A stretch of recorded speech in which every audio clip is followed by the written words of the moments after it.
Adapun sabar, maka ia merupakan obat yang pahit dan minuman yang tidak disukai.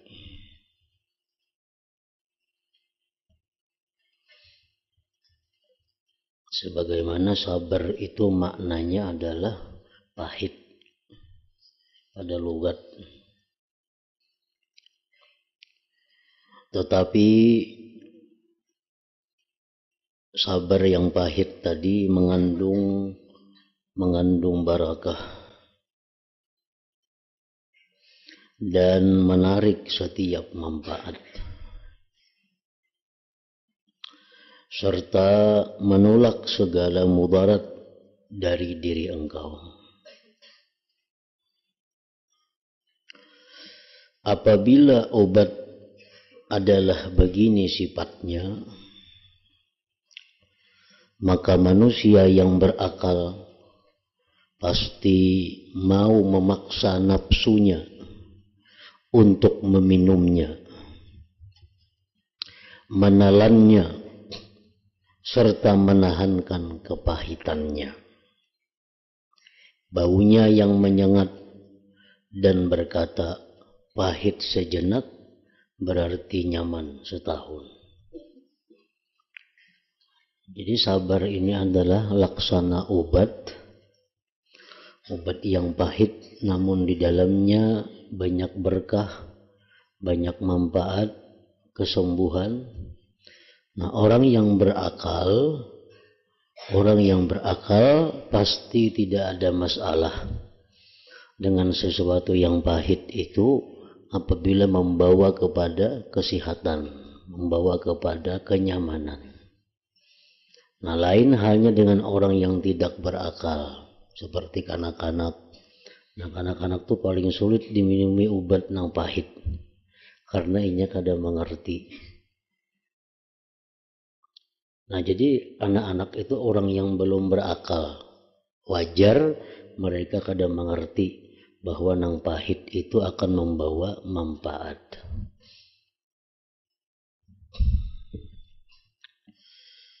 Manfaat-manfaat yang didapat dari sabar. Ketahuilah bahwa sabar itu ada 4 macam. Pertama, sabar dalam menghadapi taat kepada Allah. Menghadapi taat kepada Allah. Seperti sembahyang itu perlu kesabaran. Apalagi puasa itu adalah sabar intinya. Zakat adalah sabar. Karena apa? Karena mengeluarkan duit yang selama ini susah payah dicari itu adalah sesuatu yang sulit. Kecuali kalau kita hadapi dengan kesabaran. Haji apalagi sulit lagi. Macam-macam pekerjaan haji, macam-macam pekerjaan umrah. Bila mana kada sabar, maka akan sia-sia ibadah itu. Nah, pertama sabar dalam menghadapi taat kepada Allah.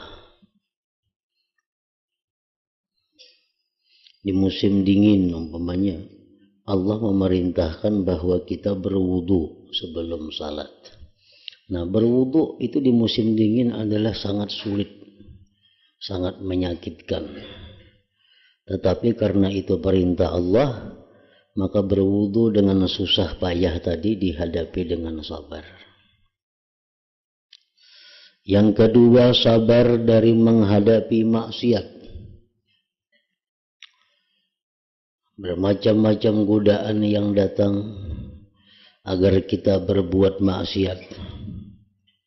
Maka itu mesti dihadapi dengan kesabaran. Supaya bisa terhindar daripada maksiat itu.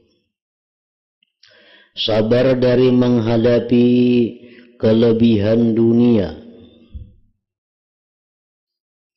Nah, kelebihan dunia itu akan membawa kepada maksiat walaupun halal.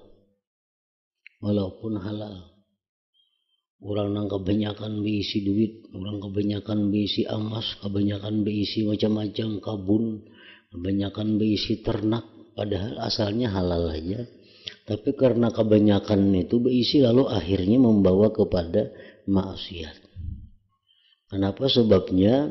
Karena harta benda yang diberikan Allah itu adalah merupakan sesuatu yang dititipkan kepada kita, dan kita mengetahui bahwa harta itu ada masing-masing punya hak di situ. Orang yang miskin, orang yang susah, dia ada punya hak pada harta kita yang banyak. Nah, jadi dalam menghadapi kelebihan dunia itu diperlukan juga kesabaran. Karena kalau kada sabar, maka kelebihan dunia itu akan membawa kepada maksiat juga. Dan sabar dalam menghadapi cobaan dan bencana. Nah, sakit umpamanya, kehilangan, dapat musibah. Nah, jadi sabar tadi terbagi kepada 4 macam itu.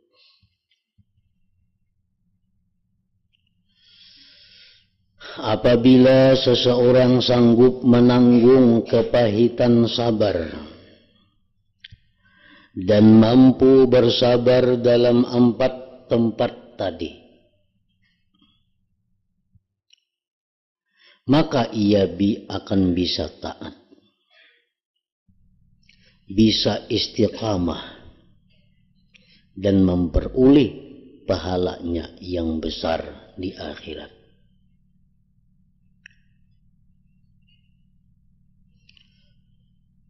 Nah, orang yang istiqamah apalagi memerlukan kesabaran.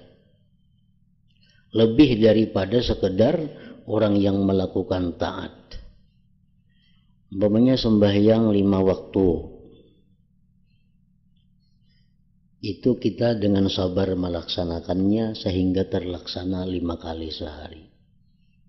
Itu pun sudah dianggap sangat sulit bagi sebagian orang. Nah, lebih sulit lagi mengistiqamahkannya pada waktu-waktu tertentu. Misal kita hendak bahwa sembahyang itu di awal waktu dan berjamaah. Nah, supaya kawat tiap hari demikian sembahyang di awal waktu berjamaah, di awal waktu berjamaah, itu memerlukan kesabaran yang luar biasa. Memerlukan kesabaran yang sulit.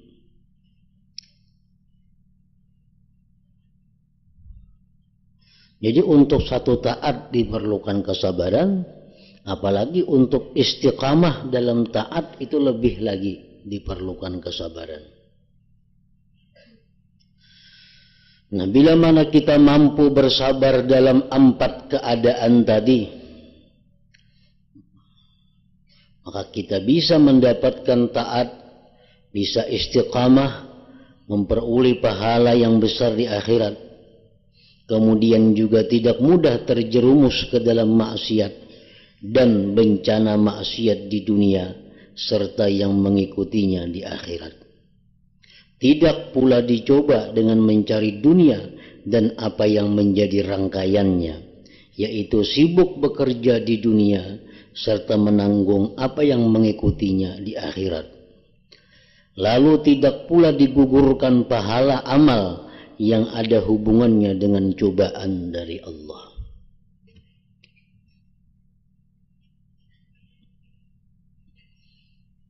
Cobaan-cobaan itu bisa menggugurkan pahala kalau kita kada sabar.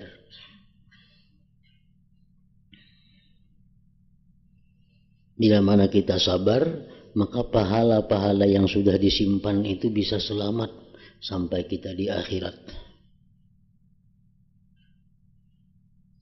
Sehingga bisa berhasil mendapat izin. Sebab sabar dalam taat dan tingkatan-tingkatannya yang mulia, pahalanya serta takwa, zuhud, ganti dan ganjaran besar dari Allah Subhanahu wa taala.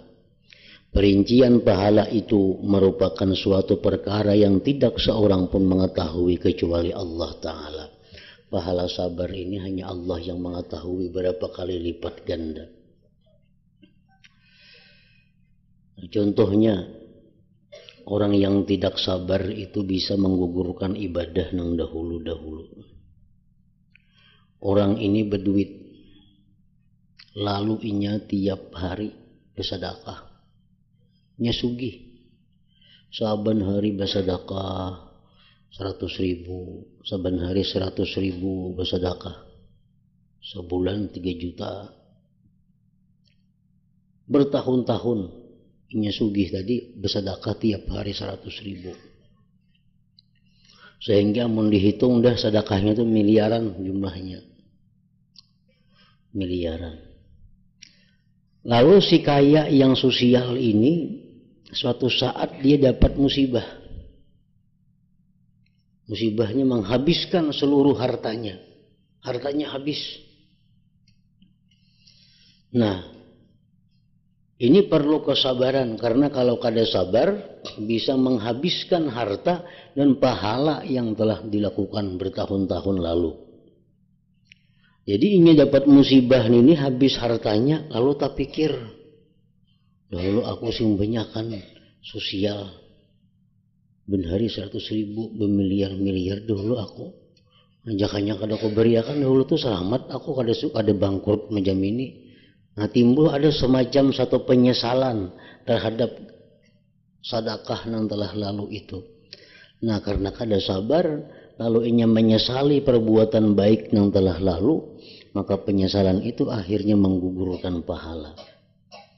Dan salah satu yang menggugurkan pahala adalah an-nadam ala fi'alih, menyesal memperbuatnya. Bila kita berbuat taat, satu hari menyesal, maka ada berpahala lagi. Lalu kita membantu orang, nah membantu orang habis-habisan.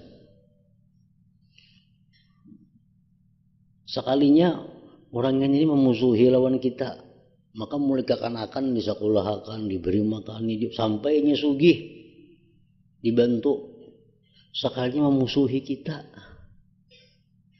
Lalu kita ini menyesal mengkusinya itu. Nah, bila kita menyesal, maka pahalanya kada lagi. Nah, kita bertahun-tahun mengkusinya, membantunya itu. Dan itu cobaan dari Allah. Bahwa orang yang selama ini kita bantu itu ternyata menyakiti seorang, memusuhi seorang. Itu cobaan Allah kepada kita. Bila kita kada sabar, menyesal bahar tuhuk membantuinya, nah, jadi kada berpahala lagi. Nah, jadi diperlukan juga kesabaran ini agar ibadah-ibadah yang dahulu tetap utuh, tetap sempurna, kada tagarak apalagi terhapus. Nah, itu sabar juga diperlukan.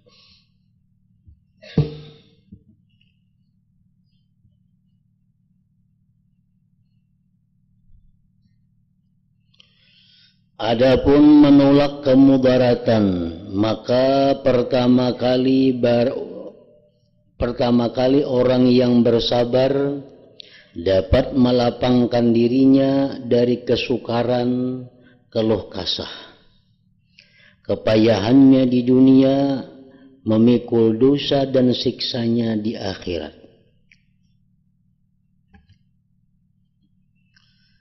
Jika orang itu tidak mampu bersabar dan menempuh jalan keluh kasah, maka ia pasti kehilangan segala manfaat dan mengalami berbagai kemudaratan karena ia tidak bersabar menghadapi kepayahan taat.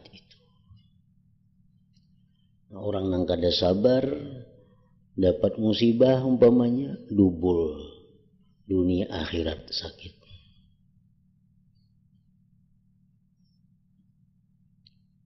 Di dunia sudah musibah, di akhirat pahalanya kada ada, bahkan dia disiksa karena dia berkeluh kasah, karena dia tadi kada sabar.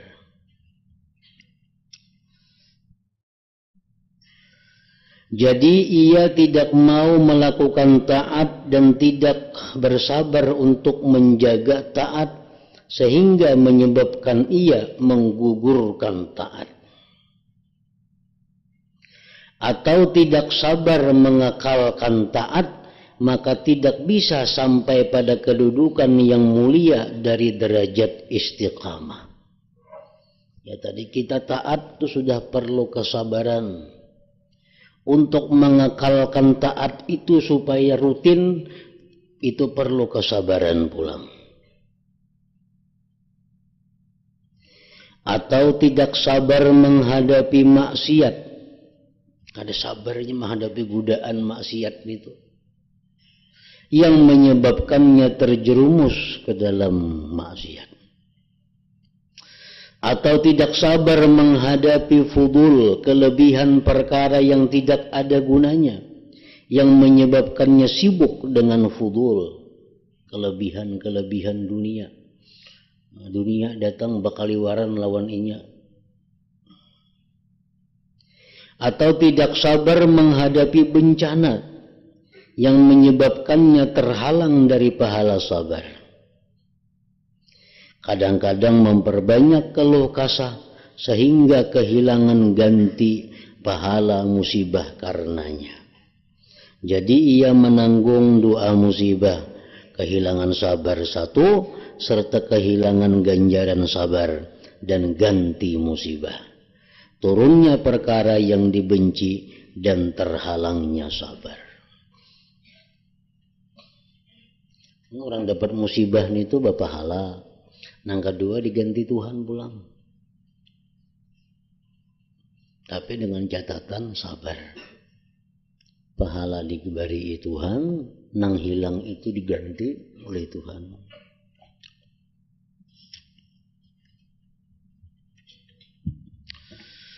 Sungguh sebagian ulama berkata terhalangnya sabar menghadapi musibah itu lebih sakit daripada musibah itu sendiri. Artinya kita kada sabar menghadapi musibah itu lebih berat daripada musibah itu sendiri. Lalu apa faedah sesuatu yang menghilangkan perkara yang telah berhasil wujud dan tidak dapat mengembalikan apa yang sudah hilang kepada engkau? Napa untungnya mun kita kada sabar itu? Mun kita kada sabar, napa untungnya? Nang hilang tetap hilang.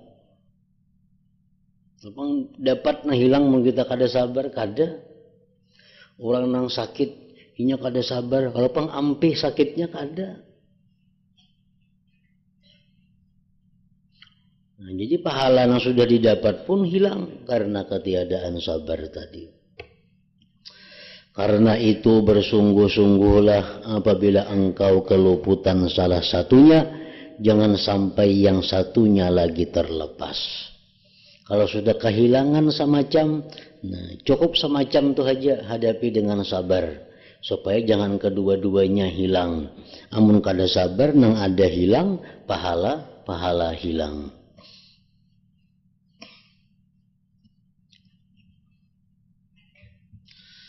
Di antara perkataan yang mencakup yaitu apa yang diterangkan oleh sebahagian ulama, bahwa Sayyidina Ali pernah menghibur seseorang dengan berkata, kalau engkau bersabar, takdir Allah tetap berjalan. Tetapi engkau memperoleh ganjaran. Dan kalau engkau berkeluh kesah, takdir Allah tetap berlaku, tetapi engkau menanggung dosa. Dasar kita lagi hendak napa yang didapat? Sesuatu nang kada nyaman, sesuatu nang menyakitkan, itu pasti ada di dalam dunia ini.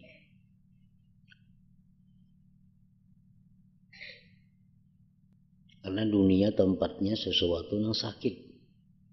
Kadakawa orang di dalam dunia ini hendak nyaman. Ngarannya gini dunia. Orang sugih, orang nang berisi jabatan tinggi, hatta orang nabi, wali, apapun dalam dunia ini kada dapat nang nyaman terus. pasti ada sesuatu nang dihadapi itu nang kada nyaman. Nang nyata dahulu sakit. Mana ada orang nang kada suah sakit? Lain pada Firaun. Nang kada begagaringannya.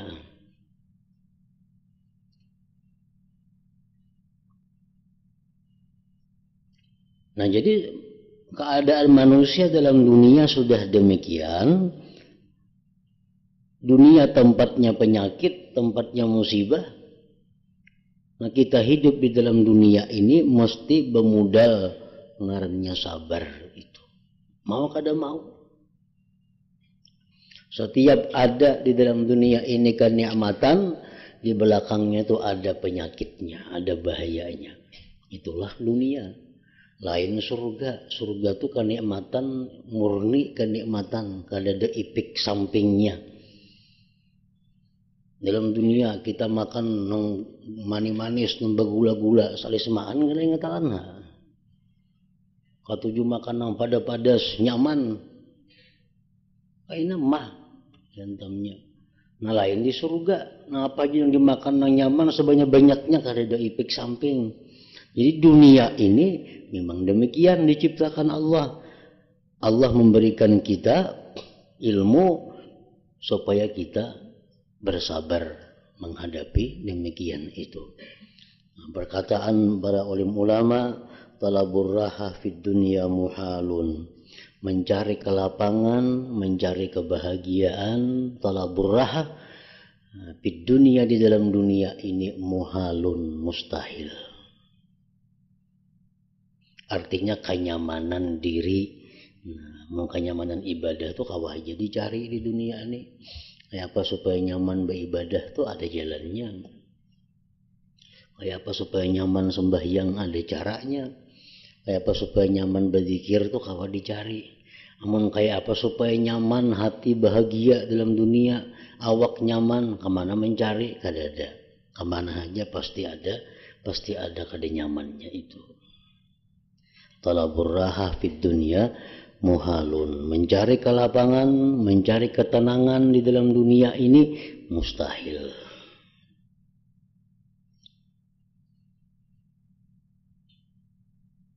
Nah, jadi sabar ini artinya sesuatu yang sangat penting untuk menghadapi keadaan dunia. Supaya kita selamat, jangan sampai disiksa, supaya kita dapat pahala yang besar, itu adalah sabar.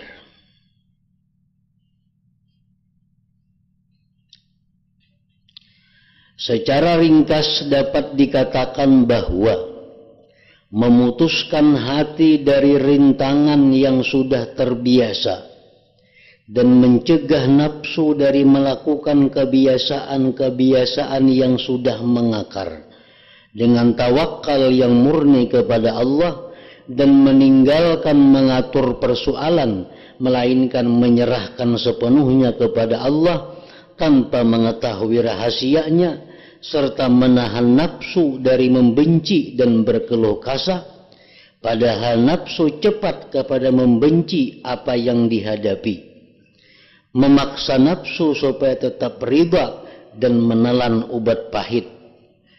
Pada nafsu lari daripada yang demikian, itu semua perkara yang sangat pahit, perawatan yang sulit sekali dan beban yang berat.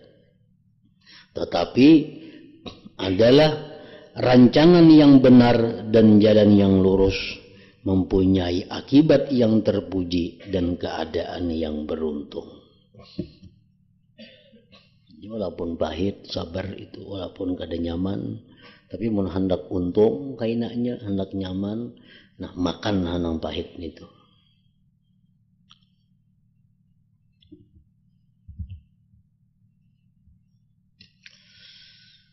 Coba bagaimanakah pendapat engkau mengenai orang tua, kuitan, abah mama, kaya yang balas kasih kepada anaknya. Abah mama ini sugih dan sayang lawan anaknya.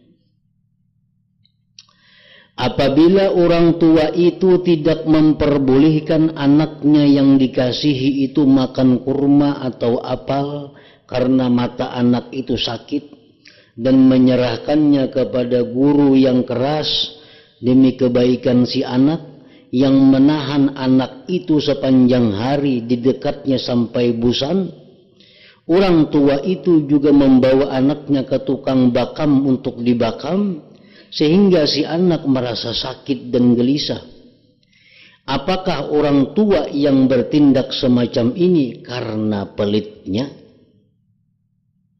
Bagaimana engkau dapat menyebutnya pelit, padahal ia memberi kelapangan sosial kepada orang lain? Ataukah karena ia ingin menghinakan anaknya, sedangkan orang tua itu selalu menyimpan harta yang sudah berada di tangannya untuk keperluan anaknya? Ataukah orang tua itu mempunyai maksud hendak memayahkan anak dan menyakitinya karena membencinya, padahal anak itu merupakan pendingin matanya dan buah hatinya? Seandainya anak itu ditiup angin kencang sedikit, orang tua tentu merasa keberatan. Semua itu tidak benar. Kita besi kuitan nang sugih, besi kuitan nang sayang luar biasa kepada kita. Tahu-tahu kuitan tadi melarang, kamu jangan makan ini, kamu jangan makan ini. Kalau kuitan kita nang sugih nang penyayangan tadi pulang menyerahkan kita kepada guru nang kejam, dan didiamakan di rumah guru nang gubuk itu. Ada rumah seorang kayak istana.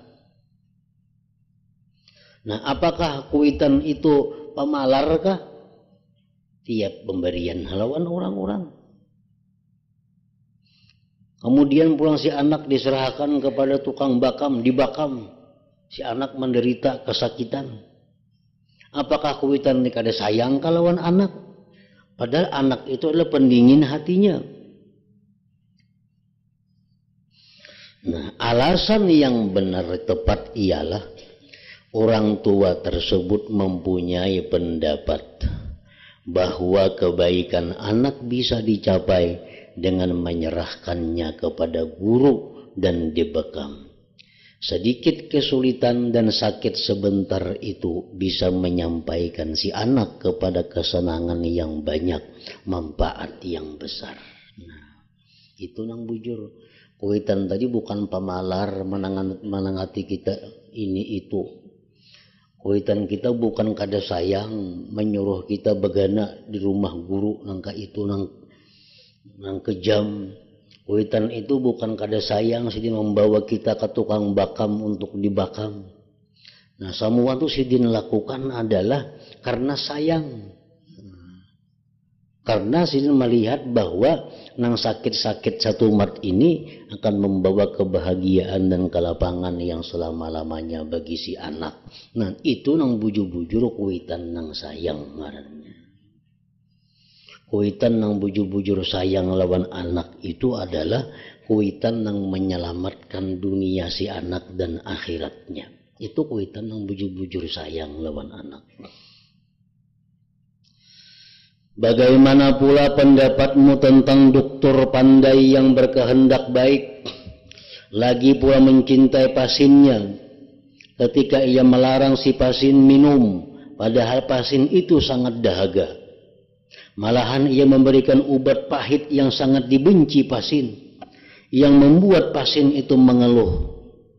Apakah tindakan dokter semacam ini karena memusuhi si pasien dan ingin membuatnya lebih sakit?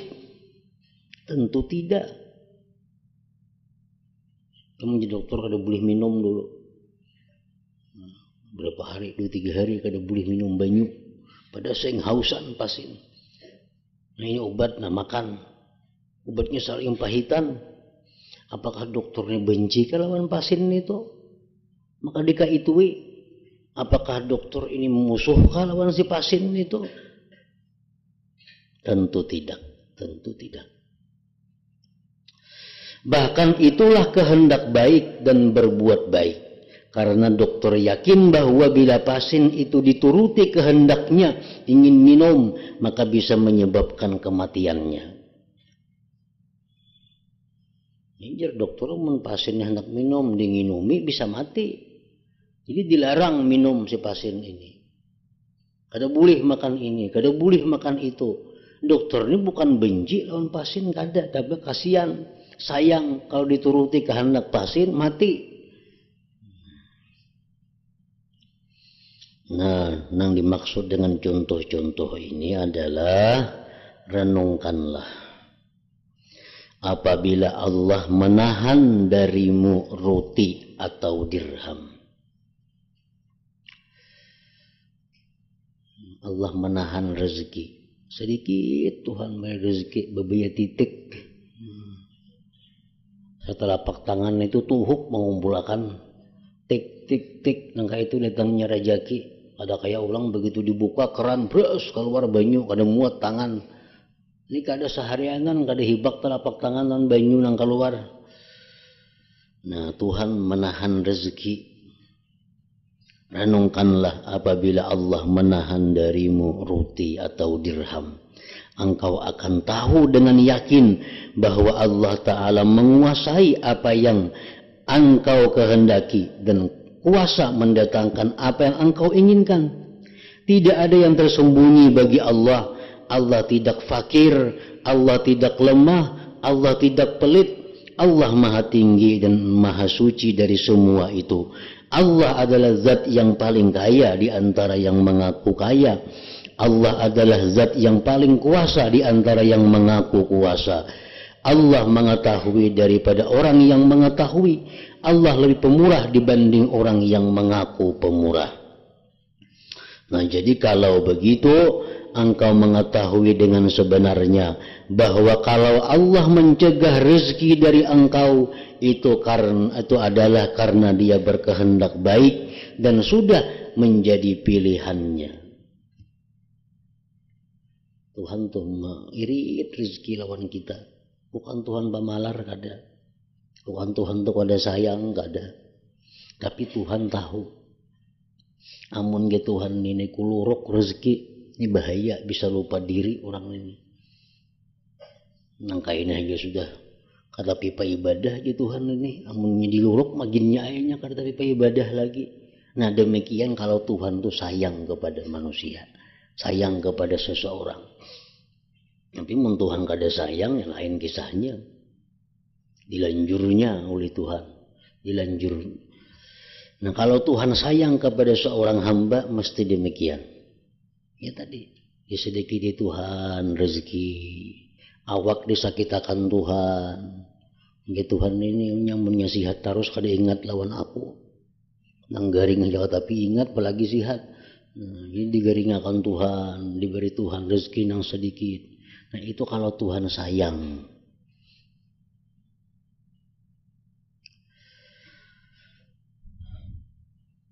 Bagaimana tidak begitu sedangkan Dia telah berfirman khalaqalakum ma fil ardi jami'a, artinya Allah menciptakan buat kalian apa yang ada di bumi seluruhnya. Bagaimana tidak demikian sedangkan Allah adalah zat yang memberikan ma'rifat kepada engkau, ma'rifat yang tidak terbandingi oleh dunia seisinya. Dalam hadis masyhur disebutkan bahwa Allah Ta'ala berfirman, ujar Tuhan, inni la azudu awliyai an-na'imid dunya kama yazudur ra'ish syafiq ibilahu min mabarikil irra. Sungguh aku, ujar Tuhan, mencegah para kekasihku dari kenikmatan duniawi. Sebagaimana penggembala yang mengasihi untanya mencegah unta itu dari tempat berkembangnya kudis. Pengembala nang sayang lawan kambingnya, nya kada mau sebarang andak. Kambing itu pasti diitihi mana tempat nang sihat, mana tempat nang nyaman. Maka itu juga kalau Allah itu sudah mengetahui bahwa kekasihnya ini mun kaya kena terganggu hubungannya kepada Allah. maka hamba yang disayangi Allah ini akan ditahan dunia daripadanya. Dengan ditahan dunia daripadanya, maka hamba ini selalu ingat kepada Allah, selalu berzikir, beribadah kepada Allah. Apabila Allah menguji engkau dengan kesengsaraan, maka ketahuilah dengan yakin bahwa sebenarnya Allah tidak perlu menguji engkau dan mencoba Allah. Allah Maha tahu tentang keadaan engkau. Allah mengetahui kelemahan engkau. Allah sangat balas kasih kepada engkau. Tidakkah engkau pernah mendengar sabda Rasulullah sallallahu alaihi wasallam, "Lallahu ta'ala arhamu bi 'abdihil mu'min minal walidati syafiqati bi waladiha." Artinya, sungguh Allah itu lebih balas kasih kepada hambanya yang mukmin daripada ibu yang balas kasih kepada anaknya. Mama sayang lawan kita, sayang lagi Allah kepada kita. Nah, apabila engkau telah mengerti apa yang kuterangkan ini, engkau tentu tahu bahwa Allah menurunkan perkara yang tidak engkau senangi itu hanya untuk membaguskan diri engkau. Allah memberikan kita sesuatu yang kada nyaman itu adalah untuk membaguskan diri kita. Jangan dipadahkan Tuhan mencoba. Tuhan kada bercoba-cobaan, Tuhan sudah tahu sama dengannya. Ini cobaan Tuhan. Bukan Tuhan mencoba kita apakah beriman atau kada. Tuhan tahu ya sudah kayak apa hasilnya. Nah, cobaan itu untuk kita.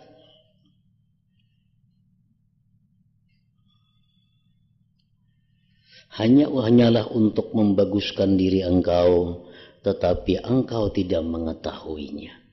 Nah, sekarang sudah tahu bahwa apapun yang kada nyaman yang diberikan kepada kita itu adalah untuk kebaikan kita. Sedangkan Allah Maha tahu tentang hal itu. Karena arti semacam ini, engkau dapat melihat bahwa Allah banyak memberikan bala cobaan kepada kekasihnya dan orang pilihannya yang merupakan hamba-hamba yang mulia. Ada yang diberi Tuhan cobaan dirinya, ada yang diberi Tuhan cobaan pada hartanya, ada yang diberi Tuhan cobaan pada keluarganya. Itu kekasih-kekasih Allah pasti ada mendapat cobaan seperti itu. Karena arti semacam ini, engkau dapat melihat bahwa Allah banyak memberikan bala cobaan kepada kekasihnya dan orang pilihannya yang merupakan hamba-hamba yang mulia.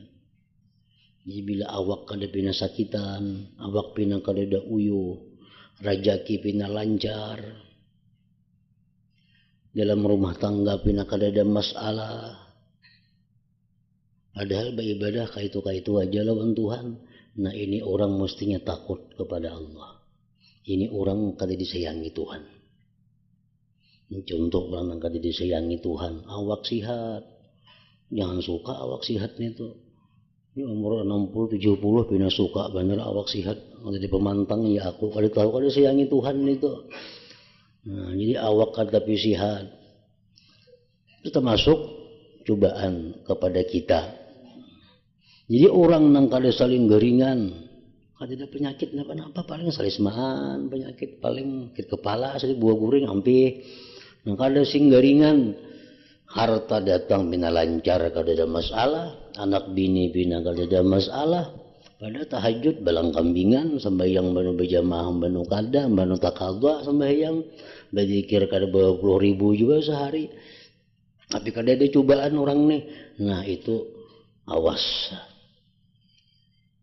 Awas itu dalam posisi awas, artinya apa? Bahaya ini. Ini semua ini lanjuran Allah.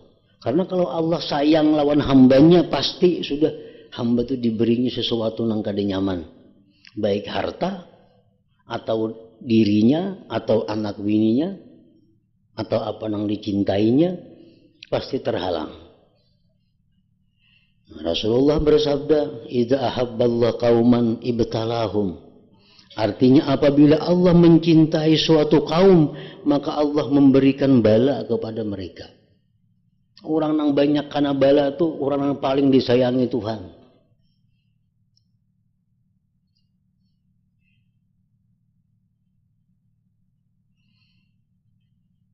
Apabila Allah mencintai suatu kaum, maka Allah memberikan bala kepada mereka.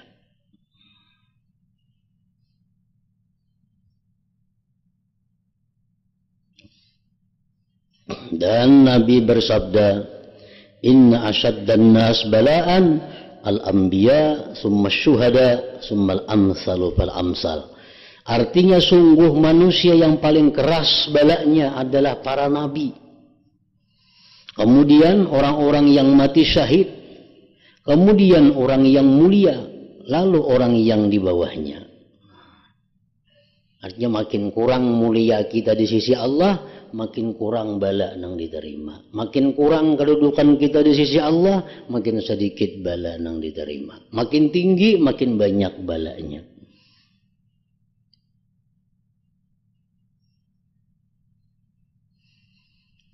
Jadi apabila engkau melihat Allah menahan dunia dari engkau, atau memperbanyak kesusahan dan bala kepada engkau, maka ketahuilah bahwa engkau adalah seorang yang mulia di sisi Allah. Seorang yang mulia di sisi Allah. Dan engkau mempunyai kedudukan yang luhur di sisinya.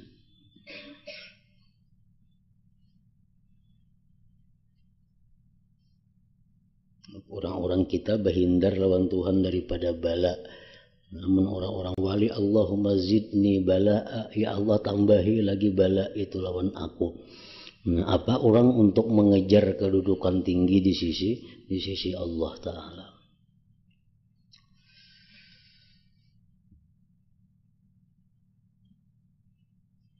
Allah menjalankan engkau di jalan para kekasihnya. Banyak cobaan yang kita hadapi, banyak rintangan. Itu berarti Allah menjalankan kita pada jalan para kekasihnya. Karena Allah mengetahui keadaan engkau, dan Allah tidak perlu memperbanyak mudarat kepada engkau. Tidakkah engkau mendengar firman Allah Ta'ala, Fasbir li hukmi rabbik, fa innaka bi'ayunina. Artinya, hai Muhammad, bersabarlah menghadapi hukum Tuhanmu, karena engkau selalu dalam pengawasanku.